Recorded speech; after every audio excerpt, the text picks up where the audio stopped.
Tudod, hogy mit ünneplünk karácsonykor? Egy olyan személy születését, aki istállóban jön a világra. Még gyermek, amikor az életére törnek, és a családjának külföldre kell menekülnie. Hétköznapi életet él, ácsként dolgozik, és az a hír járja róla, hogy mindent jól tesz. 30 éves, amikor útnak indul és tanítani kezd. Nem tör politikai hatalomra, nem akar hadsereget szervezni, sőt, még családot sem alapít. Egy kisebb társasággal azonban sok időt tölt. A megtérésről és Isten országáról beszél minden embernek, gazdagnak és szegénynek egyaránt. Aki követni akar, tagadja meg magát, vegye fel keresztjét és kövessen. Hirdeti. És bár nem ígér világi gyönyöröket, mégis elkötelezett követőkre talál, akiket imádkozni tanít. Sokan azt mesélik, hogy egy mennyegzőn borrá változtatja a vizet, és azt, hogy ahol megjelenik, a vakok látnak, a sánták járnak, a holtak pedig életre kelnek. Mások állítják, hogy csodásan kenyeret szaporított, és képes lecsendesíteni egy tomboló vihart. Kijelenti magáról, hogy ő Isten fia, az út, az igazság és az élet.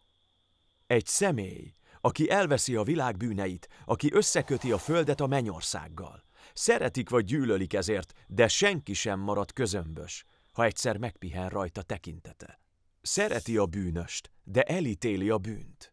Egyszerre igazságos és kegyelmes. Egyesek azt mondják, hogy hazug, mások úgy vélik, hogy őrült.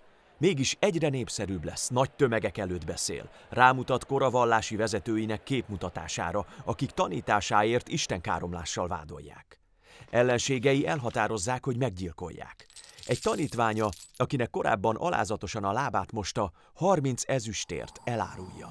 Egy másik, akinek a Szikla nevet adta, 3-szor tagadja meg. A bírája nem talál benne semmi kivetnivalót, ezért megpróbálja megmenteni a haláltól, de a tömeg nyomására inkább egy köztörvényes gyilkost enged szabadon. Félholtra verik, tövis koronát tesznek a fejére, folyamatosan gyalázzák és köpködik. Neki kell hordoznia az eszközt, ami a halálát okozza. A kereszt súlya alatt 3-szor összeroskad, csak egy férfi segít neki, ő is kényszer hatására. Végül 2 rabló között feszítik meg, keresztje tövében csak az édesanyját és a legfiatalabb tanítványát találjuk. Kivégzői még a köpenyére is sorsot vetnek. Apostolai halála után azt állították, hogy harmadnapra föltámadott. Hitükért a legtöbben vállalták mesterük sorsát. Ezek Jézus Krisztus életének földi tényei. Fiatalon, ártatlanul kínhalált halni nem tűnik a legsikeresebb életpályának. Ha azonban valóban kudarc lett volna az élete, akkor hogy lehet, hogy ma szinte mindenki ismeri a nevét? Hogy lehet, hogy a naptárunkat az ő születésétől számítjuk? Hogy lehet, hogy az örömhír, amit hirdetett, elterjedt egész Európában, Amerikában és Afrika déli féltekén is? Hogyan tudott egy ilyen élet tudósokat inspirálni arra, hogy felfedezzék a természet törvényeit? Szerzeteseket, hogy megalapítsák az első egyetemeket, kórházakat és a szociális ellátórendszereket? Mi sarkalhatta a festőket, építészeket és írókat arra, hogy róla mintázzák remek műveiket?